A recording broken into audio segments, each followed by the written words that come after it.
ekor kamu, katakanlah Tuhan memerlukannya, Ia akan segera mengembalikannya.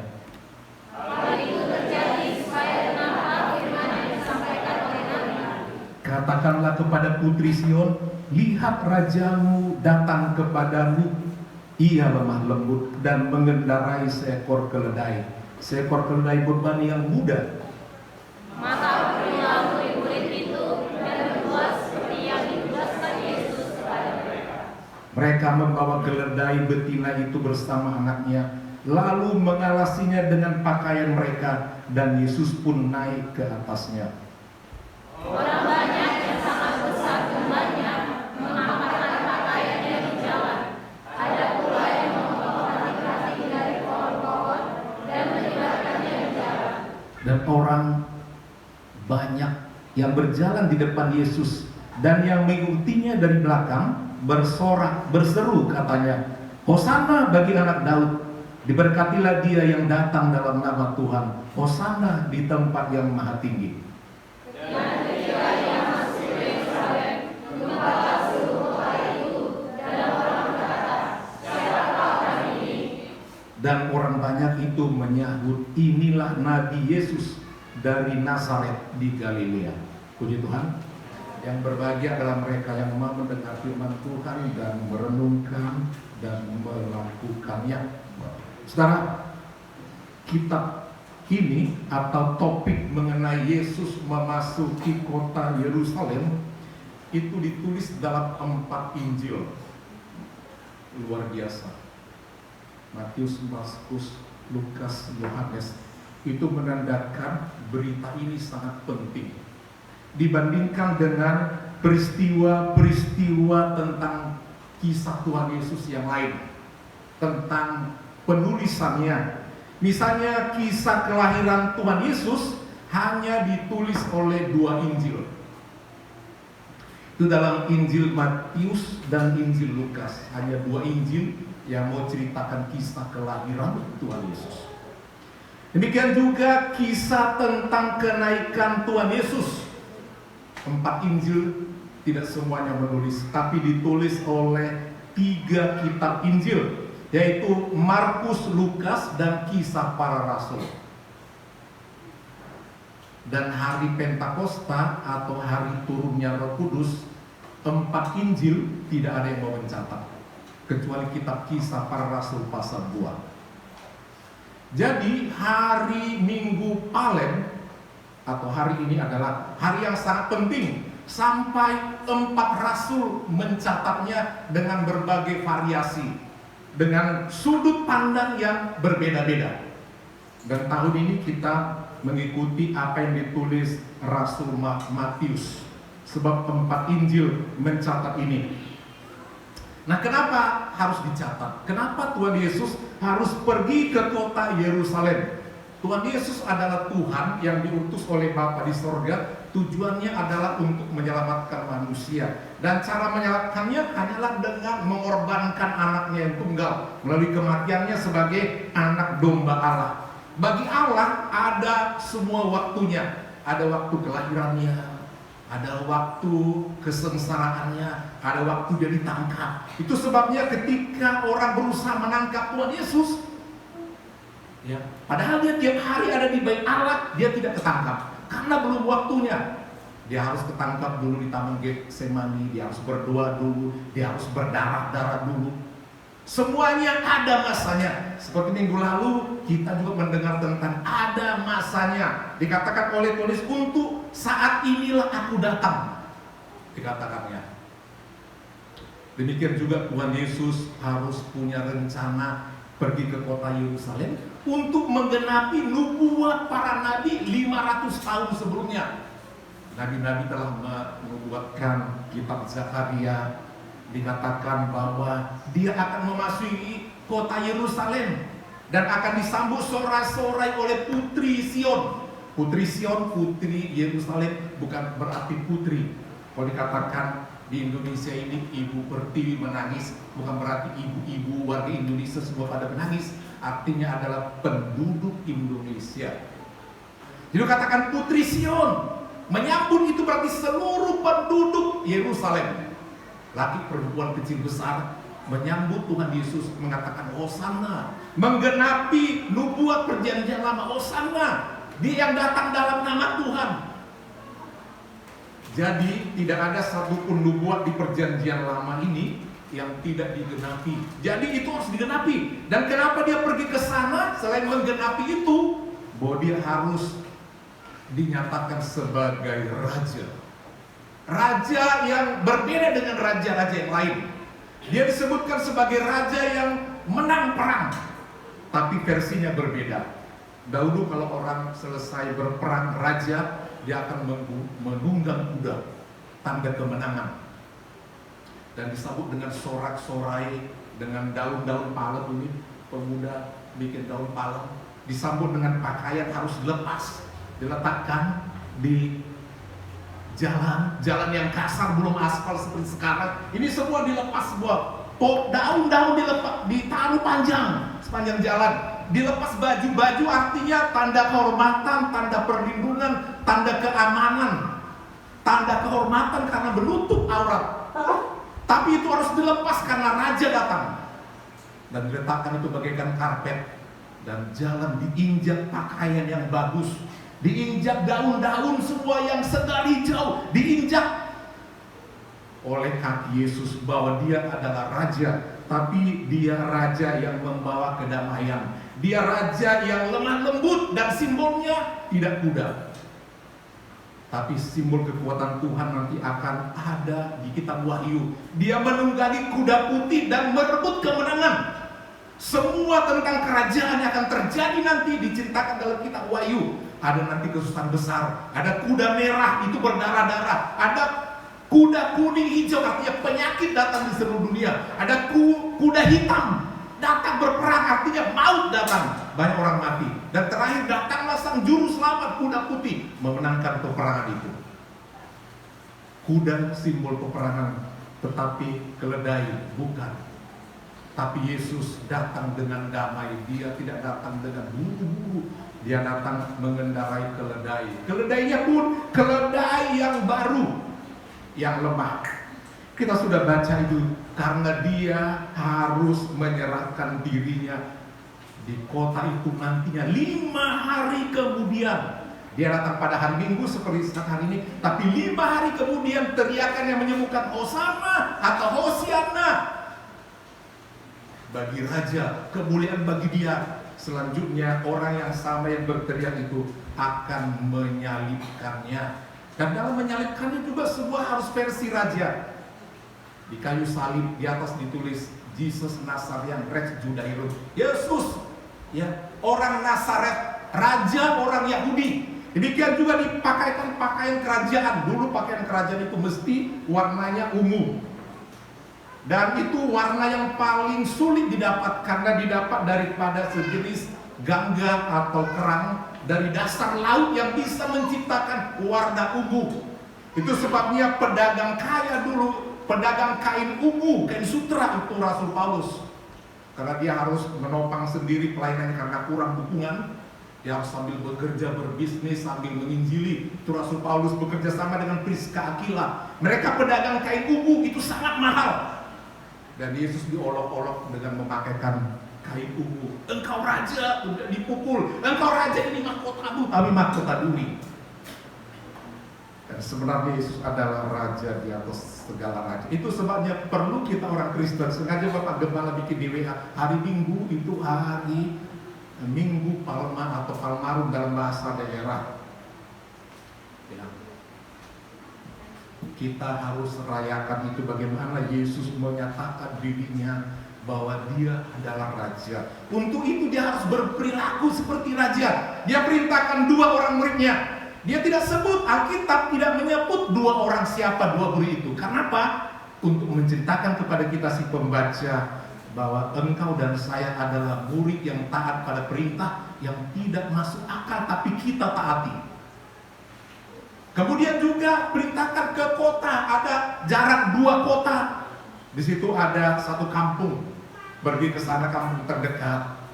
Nanti akan menjumpai di sana satu keledai yang tertambat.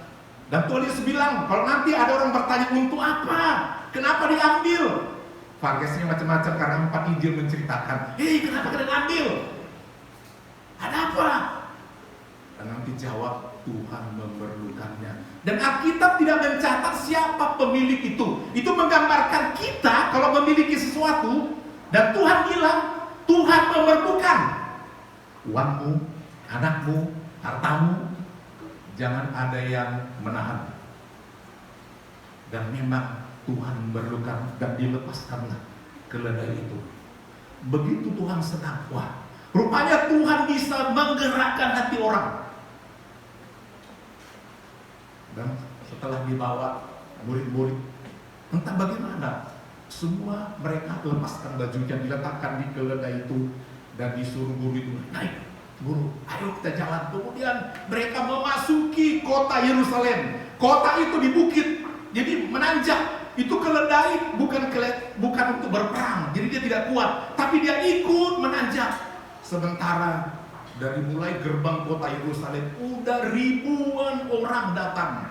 Kenapa mereka ada di sana? Tuhan Yesus tahu hari Paskah Yahudi sudah dekat. Ada 3 hari raya suci ada di depan.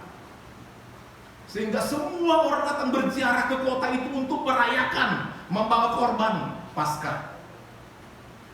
Dan momen itu mereka lihat, siapa yang datang itu? Ya, siapa itu? Dia pernah menyembuhkan, dia pernah membangkitkan Lazarus, dia itu hebat, dia yang kita harapkan menjadi Mesias, menjadi juru selamat kita, dia yang nanti menjadi raja di kota kita ini. Dan Yesus bangga dengan kalimat itu. Dia naik dan disambut oleh orang, baik yang di depan, baik yang di belakang, semua berteriak mengatakan, Hosana. Ya.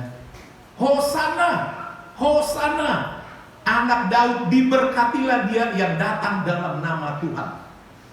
Jadi mereka mengetahui bahwa Yesus itu punya kuasa seperti Tuhan. Dia membawa nama Tuhan, Hosana. Ini menggenapi dikatakan, katakanlah kepada mereka, ayat 5, lihatlah rajamu datang kepadamu, ia lemah lembut dan mengendarai seekor keledai beban yang mudah. Ketika Tuhan Yesus lewat, ini yang kita harapkan menjadi raja kita. Hosana dalam bahasa aslinya Hosiana. Hosiana artinya berasal dari 2 kata, Hosia dan Na. Artinya penyelamat kalau Hosia, dan Na artinya memohon atau doa. Kami memohon keselamatan darimu, kami mohon keselamatan darimu, Engkau Tuhan. Kata Tuhan dalam bahasa Inggris sama dengan Lord, diterjemahkan ke Indonesia Lord itu Tuhan. Yesus adalah Tuhan dan Tuhan. Kalau dikatakan Yesus adalah Tuhan, dia penguasa semua. Kalau dikatakan dia Tuhan, dia pemilik semua. Itulah sebabnya ketika Tuhan Yesus sebagai Tuhan, dia bisa menguasai situasi. Dan dia adalah pemilik. Itu sebabnya ketika dia minta, nanti ambil keledai itu ya, nanti akan dikembalikan. Kalau Tuhan memakai apa yang Tuhan minta dan kita mau kasih, yakin Tuhan kembalikan yang lebih baik. Ya, itu ayatnya. Tuhan memerlukan, itu yang pertama dari Tuhan. Terserah kita mau kasih apa enggak. Dan Tuhan katakan nanti akan dikembalikan. Bagaimana caranya dan berapa banyak pengembaliannya? Yang jelas Tuhan kembalikan siapa orang yang mau memberi untuk sesuatu keperluan Tuhan. Itu yang perlu kita catat. Jadi sengaja penulis Alkitab 4 Injil gak menceritakan 2 murid itu siapa yang dengar-dengaran, supaya saudara menjadi orang yang mau diutus oleh Tuhan. Siapa pemilik keledai tidak dikasih tahu, supaya saudara orang yang mau menyerahkan apa yang diperlukan Tuhan. Karena nanti saudara yang mau memberikan itu, Tuhan pasti kembalikan. Amin Bapak Ibu. Sebab Tuhan tidak datang mengambil, karena semuanya milik dia. Keledai itu dia adalah kurios, dia adalah pemilik Tuhan yang menjadikan ada orang memiliki keledai. Kalau saudara punya harta, saudara ingat, kalau saudara katakan Yesus Tuhan dan Allahku, kalau saudara katakan Yesus Tuhan dan Rajaku, apa artinya? Tuhan yang menguasai dirimu, hidupmu, sehatmu, rezekimu, malammu, ada dalam tangan Tuhan. Yang kedua, semua yang ada padamu adalah punya Tuhan. Dia pemilik. Dan karena dia pemilik, kapan dia mau pakai milik dia, saudara nggak boleh tahan. Dan Tuhan juga akan kasih nanti dia tahu keperluanmu. Itu perlu kita catat. Karena dikatakan dalam ayat itu, Tuhan memerlukan. Dan orang melepas ketika ditanya, kenapa diambil, itu punyaku. Tuhan memerlukan. Oh, Tuhan memerlukan. Karena kalau memang punya Tuhan, kita harus kasih. Dan kalau Tuhan minta apapun, saudara jangan tahan. Dan kalau saudara berani memberikan dengan iman, Tuhan akan beri kepada saudara. Itu poin-poin yang kita lihat. Dan akhirnya Tuhan Yesus berjalan. Dan orang berteriak, Hosiana, Hosiana, penyelamat engkau Raja, Raja damai, Raja damai, Raja damai. Sebab dia lemah lembut mengendarai keledai betina. Sekarang kita lihat tokoh-tokoh yang penting dalam Alkitab ini. Tokoh yang pertama adalah murid. Jadikan diri kita, jemaat di sini, ada orang yang menjadi seperti murid yang taat perintah Tuhan, walau seringkali nggak bisa masuk di hati kita. Coba saudara bayangkan, kita disuruh ke tempat pinjam yang motornya ya, mau dipakai buat gereja ini. Orang itu mau kasih, belum tentu. Dan kalau kita disuruh begitu, mungkin kita nggak berani. Tapi kalau Tuhan yang berbicara apapun, ya, untuk tugas pelayan di sini, engkau harus lakukan ini. Misalnya, ada Tuhan bekerja di hati saudara. Kamu harus dukung gereja, kamu harus dukung gembala di sana, lakukan ini. Kalau itu ada di hatimu dan kau tahu itu dari Tuhan, saudara mengerjakannya, saudara pasti diberkati oleh Tuhan. Kenapa? Tuhan sedang memerlukanmu. Amin. Ini soal iman. Ini soal iman. Ya, mau kita lakukan, puji Tuhan. Yang kedua, ya, yang mau kita tiru adalah pemilik keledai. Dia lepas. Karena apa? Dia tahu itu Tuhan penguasa semuanya. Aku ada karena dia. Ini juga karena rezeki berkat Tuhan. Aku punya keledai ini. Dan kalau Tuhan lagi memerlukan, gak apa-apa. Tuhan, namanya Tuhan, dia memberi, dia mengambil. Nyawa juga dia memberi, dia mengambil. Kita dari tanah kembali ke tanah. Dari dia semua. Yang ketiga, tokoh yang ketiga adalah keledai. Saudara, Tuhan seringkali memakai hewan untuk menyatakan pekerjaannya atau memberi peringatan kepada kita manusia. Saudara boleh melihat dalam kitab Amsal misalnya kan, supaya kita belajar, supaya jangan ada jemaat yang suka malas-malas, mager, gak mau kerja, baik di rumah, baik di pekerjaan, malas-malas. Dikatakan demikian, belajarlah kepada semut. Untuk supaya kita tahu beradaptasi, berteman. Jangan hanya kita menutup diri, penakut, pemalu, gak tahu bergaul. Tuhan katakan belajarlah kepada cicak. Cicak ada di mana-mana, ada di istana, ada di pondok, ada di mana-mana. Itu cicak. Orang Kristen itu jangan picik, harus tahu bergaul. Orang kaya, kalau kita lagi bergaul sama orang kaya, salah rapi, cara berpakaian, cara ngomong, berbicara sama orang berpendidikan, jangan kita bawa bahasa kampung kita. Itu cicak. Dia bisa menyesuaikan diri. Belajarlah kepada pelandu, dikatakan, dan lain sebagainya. Tapi ada banyak tokoh atau kisah-kisah di Alkitab mengenai hewan atau binatang. Contoh, binatang yang dipakai oleh Tuhan untuk menyampaikan isi hati Tuhan. Misalnya, perjanjian lama kitab Nuh, Tuhan pakai burung merpati. Setelah peristiwa air bah, untuk menyatakan ada kehidupan, dilepaskan burung merpati. Oh, belum ada, dia pulang lagi ke bahtera itu. Terus lagi sekian hari kemudian dilepas lagi. Dan dia membawa satu ranting pohon zaitun. Oh, sudah ada kehidupan.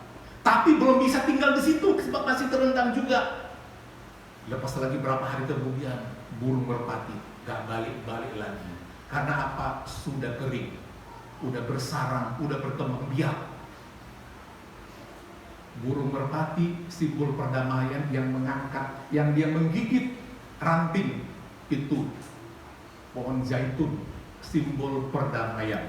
Sampai sekarang dunia menggambarkan merpati simbol perdamaian, simbol kesucian, simbol cinta kasih, simbol tidak ada kepahitan. Merpati, jadilah kita memiliki sifat seperti burung merpati. Kemudian Tuhan juga berbicara kepada orang yang bandel, yang gak mau melayani, yang lari dari pelayanan. Yunus, Tuhan kirimkan ikan besar. Akhirnya bertobat Yunus. Satu kali Nabi Elia kelaparan, karena memang lagi musim kelaparan, musim kemarau yang panjang. Tidak ada air, tidak ada kehidupan. Dia juga sedang dikejar-kejar untuk dibunuh. Dia lari ke sungai Kerit dan Tuhan kirimkan burung gagak kasih makan. Burung gagak adalah salah satu hewan yang haram, gambaran daripada iblis. Tetapi orang dunia itu gambarannya daripada yang tidak seiman, memberi makan Elia ada roti dan ada daging. Dan air juga dikirimkan. Sungguh luar biasa burung gagak yang dikirimkan oleh Tuhan. Kemudian juga satu kali Nabi Elia di perjanjian lama, di dalam pelayanan dia tiba-tiba ada anak-anak tetangga banyak sekali mengejek. Hati-hati dengan anak-anak yang suka mengejek ya hamba Tuhan. Kebetulan Nabi Elia itu kepalanya botak. Anak-anak itu berteriak botak, om botak. Kalau yang sekarang itu pendeta botak. Kalau lagi botak ya, tapi kalau kembali sini nggak botak, lembat rambutnya. Botak, misalnya begitu ya. Kalau hamba Tuhan jengkel, walaupun anak keluar beruang, menerkam anak-anak itu, habis.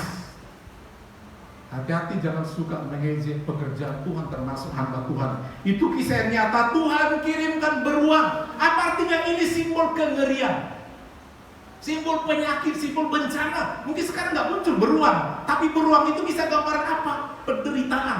Orang boleh melihat dalam kitab perjanjian lama itu gambaran tentang kerajaan-kerajaan.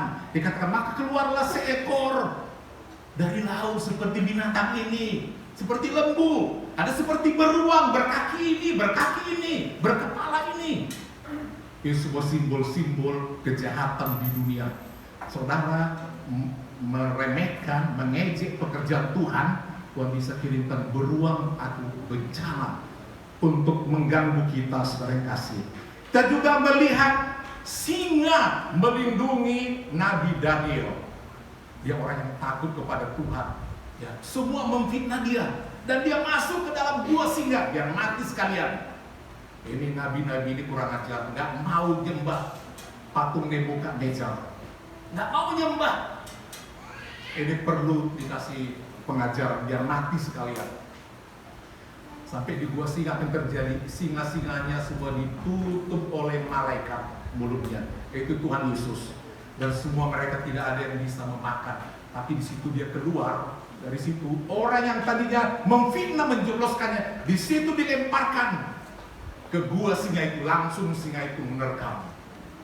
Itu mengenai singa, saudara. Jadi kita lihat selanjutnya dalam kitab ini keledai. Kalau saudara, kisah keledai ini cukup populer dalam perjanjian lama. Satu kali ada seorang juru tenung, tukang sihir yang bernama Biliam. Karena dia begitu pintar mensihir, apa yang dia sihir, yang dia kutuk akan jadi. Sementara kalau dia sihir menjadi aman. Satu kali bangsa Israel berjalan di tanah padang gurun. Banyak kali kelompoknya, banyak ribuan, banyak sekali. Kemudian Balak, Raja Moab melihat, wah, ini Israel baru saja menyerang daerah-daerah Filistin. Wah, ini kalau lewat ke daerah kami, habis kami ini. Sebelum dia sampai ke daerah kami Moab, aku panggil dulu si tukang sihir itu. Tukang sihir bayarannya mahal. Panggillah Biliam ini. Biliam, kutuki bangsa Israel itu dengan sihirmu. Kutuki, aku kasih uang. Tetapi ketika dia berjalan di satu sudut, Tuhan langsung berbicara kepada Biliam. Di situ dia mengomong, mengutuki, Tuhan rubah mulutnya menjadi memberkati. Itulah Tuhan. Jadi Tuhan bisa mengatur mulut orang. Yang tadinya mau mengutuk bisa menjadi memberkati. Kalau Tuhan mau membela hambanya. Akhirnya marah Balak itu. Kan dibilang untuk ini, untuk mengutuk, kenapa kau berkati? Tuhan bilang jangan, aku gak berani. Pergi, kasih lagi uang lebih banyak, kasih utusan. Oke, pergi lagi ke sudut lain untuk mengutuki. Tuhan datang lagi membuka mulutnya menjadi memberkati. Akhirnya marahlah Raja Moab itu kepada Biliam. Satu kali dia dapat uang banyak. Kalau ini habislah Israel. Dapat uang banyak karena Biliam artinya adalah pelahap. Itu arti daripada Biliam. Jadi begitu dia rakus dengan uang, satu kali dia mau mengutuki Israel. Perjalanan sudah jelas. Dia naik keledai. Ini kembali tentang hewan. Keledai. Dinaikkan. Keledai dia sendiri, keledai beban yang begitu setia selama ini. Ayo keledaiku, kita ke sana sekarang, jalan ini, lewat ini, kita nanti mau pergi ke sana, mau mengutuki Israel. Keledai ini mesti taat jalan. Tuhan melihat bangsa pilihanku mau dikutuk. Tuhan sudah katakan, siapa yang mengutuk bangsaku, terkutuk dia. Itu janji Tuhan bagi Israel. Dan tiba-tiba malaikat sudah lihat, ini jalurnya rencana Biliam mau lewat. Langsung malaikat hadir di situ. Tapi keledai itu lebih peka batinnya daripada tukang sihir itu. Keledai lebih rohani. Dia bisa melihat. Ada malaikat. Bawa pedang yang berapi. Siapa mau lewat dari jalan ini? Kau bawa dia kemari. Dia ketakutan. Ya. Karena Biliam gak melihat, dia pukul. Ayo jalan. Selama ini kau takut. Karena malaikat makin dekat, dia menggeser ke jalan yang sempit, tembok sebelah sini. Ya, menoleh begini, dia ketakutan. Akhirnya emosi. Si tukang sihir, dia pukul lebih keras. Akhirnya Tuhan buka mulut daripada keledai. Wah, kau tahu selama ini aku setia kan? Baru kali ini aku gak berani melanggar. Kenapa? Kalau aku tidak diam, kau akan potong sama malaikat itu pedangnya. Sadarlah dia terbunuh. Malaikat kabur. Pulang. Jangan main-main dengan pekerjaan Tuhan. Tuhan punya cara untuk menebas orang-orang yang merusak pekerjaan Tuhan. Jadi saudara, keledai itu sungguh baik. Dalam Alkitab dikatakan seekor keledai muda. Dalam Injil yang lain, karena 4 Injil yang mencatat, keledai itu belum pernah ditunggangi orang. Apa artinya? Kalau keledai atau kuda belum pernah ditunggangi dan sekali dinaiki, dicoba, itu nendang ke sana, nendang kemari, dilepaskan penunggannya, barang diletak, dilempar. Itu hewan. Belum pernah, tetapi keledai itu keledai rohani. Luar biasa. Tunduk. Jadikan diri kita seperti keledai. Keledai adalah hewan yang lemah. Apapun kelemahan kita, kalau Tuhan katakan aku memerlukanmu, kasih dirimu sama Tuhan, saudara akan menjadi hebat luar biasa dipakai oleh Tuhan. Amin Bapak Ibu. Ya. Jangan katakan aku gak bisa ini om, aku gak bisa melayani, aku gak bisa melakukan ini, gak tahu apa, gak ada skillku. Rata-rata di Alkitab yang dipakai oleh Tuhan bukan orang skill-skillan. Baik Musa yang gak tahu ngomong, yang gak tahu khotbah, Abraham yang gak tahu apa-apa. Tapi kalau di tangan Tuhan yang gak apa-apa menjadi luar biasa. Amin. Saudara merasa lemah seperti keledai gambarannya. Mungkin kelemahan saudara di apa saudara yang tahu? Di ekonomi, di talenta, dan sebagainya. Tapi ingat, tidak ada yang tidak berguna bagi Tuhan. Karena kita adalah miliknya. Dia kurios, dia Tuhan dan dia Tuan kita. Dalam bahasa Inggris kata Tuhan itu Lord dan God. Terus banyak ada lagu pujian mengatakan Lord Jesus, my Lord, Tuan. tapi juga Tuhan. Dia yang maha kuasa, tetapi dia pemilik semua properti kita. Amin. Tubuhmu punya siapa?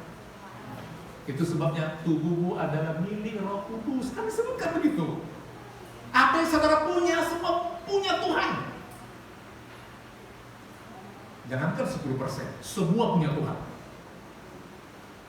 Apalagi sudah jelas dia katakan, ini milikku, mau kita tahan. Dia pemilik semuanya. Itu hal yang perlu kita lihat. Jadi mari kita sebagai anak-anak Tuhan, saudara, bisa melihat kebaikan keledai. Ada satu kesaksian, ini hanya cerita teman daripada pendeta KM Yusuf Roni, masih hidup beliau. Ya, dalam satu khotbah dia menceritakan tentang ada teman dia ateis. Saudara juga pernah dengar.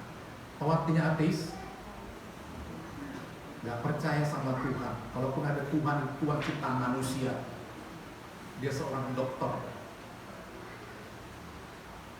Ya, dia seorang dokter. Tapi satu kali karena dia baca Injil yang menceritakan tentang keledai. Keledai! Hewan yang paling bodoh dia tahu. Hewan yang paling bodoh dari semua kelompok untuk jenis yang seperti itu. Keledai dikatakan paling bodoh. Selalu jatuh ke lubang yang sama. Saking bodohnya. Udah tahu ada lubang, masuk ke jalan itu. Nggak tahu dia menghindar, masuk. Itulah keledai.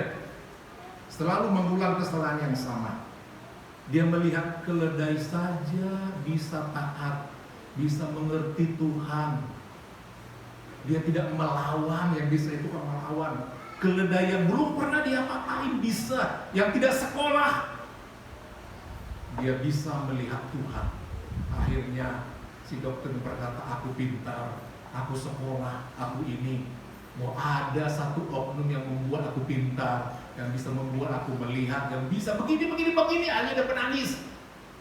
Keledai saja bisa mengerti, masakan aku tidak. Akhirnya yang ateis menjadi Kristen. Jangan sebaliknya, saudara udah lama jadi Kristen tapi tidak jadi Tuhan. Udah Kristen namanya tapi nggak ibadah, nggak melayani. Dan akhirnya dia pun menjadi pengikut Tuhan yang sungguh luar biasa. Jadi saudara, mari kita di hari Minggu Palma ini atau Minggu Palem ini menyambut Tuhan Yesus dengan mengatakan, Hosiana, Engkau Tuhan Juru Selamatku. Hosiana, Engkau Raja Damai. Amin. Berdamai dengan Tuhan, membawa damai di rumah, membawa damai di gereja, membawa damai di semua kita ada. Artinya saudara, ketika ada suasana yang membuat rasanya kurang damai, mari kita ciptakan kedamaian. Itu Raja Damai yang akan kita bawa pulang pada hari ini, saudara kasih. Dan mari kita berpikir, saudara, menyambut Tuhan itu tidak hanya dikatakan seperti itu, tapi mau seperti orang yang ribuan banyak di kota Yerusalem mau melepaskan pakaiannya, buang segala gengsi. Saudara bayangkan, semua pakaian diletakkan, ya, daun-daun segar diletakkan, penghormatan. Dan Tuhan Yesus datang. Orang yang mau melayani Tuhan seperti keledai tadi juga mendapat kehormatan. Karena apa? Dia mau ditunggangi Tuhan. Apakah hanya Tuhan yang berjalan di tempat kemegahan itu? Enggak, ada keledai. Orang yang mau dipakai oleh Tuhan, yang mau menyerahkan dirinya walaupun hina, akan berjalan bersama Tuhan dan akan mendapat kehormatan. Amin. Enggak jalan sendiri Tuhan. Ya, ada yang dipakainya. Kitalah itu orang-orang yang enggak dipakai, yang tadinya hina, enggak dipakai, tapi mau dikendarai oleh Tuhan, dipakai diri kita. Kita mendapat kehormatan. Mungkin keledai itu akan senang bilang, mungkin kalau di ada tangannya, kasih. Mungkin seperti itu, sangat senangnya. Ya, mungkin karena telinga keledai itu kan juga lebar, dia peka mendengar. Lain dengan kuda, lebih gitu. Kalau keledai ini mungkin dia akan begini-begini. Karena ribuan orang menyambut. Luar biasa. Hosiana, Hosiana. Diberkati dia. Bless the Lord. Yang datang dalam nama Tuhan. Ya, firman Tuhan ini kembali mengingatkan kita, saudara, apapun keledai yang ada pada kita, kelemahan kita, Tuhan memerlukanmu. Amin. Anak-anak kita katakan sama Tuhan, walaupun seperti ya tadi ada kekurangan, kelemahan, Tuhan mau memakai anak-anak kita. Semua, jangan ada yang menganggap tidak berharga di setiap rumah. Siapapun, jangan ada yang mengatakan, inilah persoalan di rumah kami. Satu kali kalau kita serahkan sama Tuhan, Tuhan memerlukannya, Tuhan pakai luar biasa. Semua pemuda remaja, apapun kelemahan kalian, Tuhan memerlukanmu. Amin. Jadi berkat di rumah sama orang tua, berkat sama gereja, dimanapun Tuhan bisa pakai. Tadi permohonan doa daripada tua-tua sidang video, kalau dia serahkan hidupnya sama Tuhan, apapun kekurangannya, kalau dia sungguh-sungguh, dia hemat, dia sungguh-sungguh bekerja, dia sungguh-sungguh ikut Tuhan, semua itu bisa menjadi indah. Mau kuliah ke, mau menikah ke, amin. Amin. Udah hebat semua ya. Tuhan memerlukan kalian. Ibu-ibu yang masih muda, Tuhan memerlukan kalian. Dan katakan si ibu urus anak, udah gak tua nanti si ibu urus cucu. Aku urus Tuhan. Nah, karena habis-habisnya kalau sibuk itu dari mulai pagi sampai mau tidur, mana sudah sibuk? Karena dibukannya. Semua dipegang, nggak habis-habis. Apalagi ibu-ibu ini suka semua dipegang. Antap tak sibuk. Udah tahu besok mau ibadah. Selesaikan semua tugas hari Sabtu. Jadi hari Minggu itu enteng. Seperti itu. Amin, ibu-ibu. Udah tahu nanti mau ibadah sore, ya cepat disiapkan semua apa-apa buat di rumah. Jadi tinggalkan rumah udah enteng, nggak ngomel-ngomel nanti si papi pulang. Mari kita bangkit berdiri.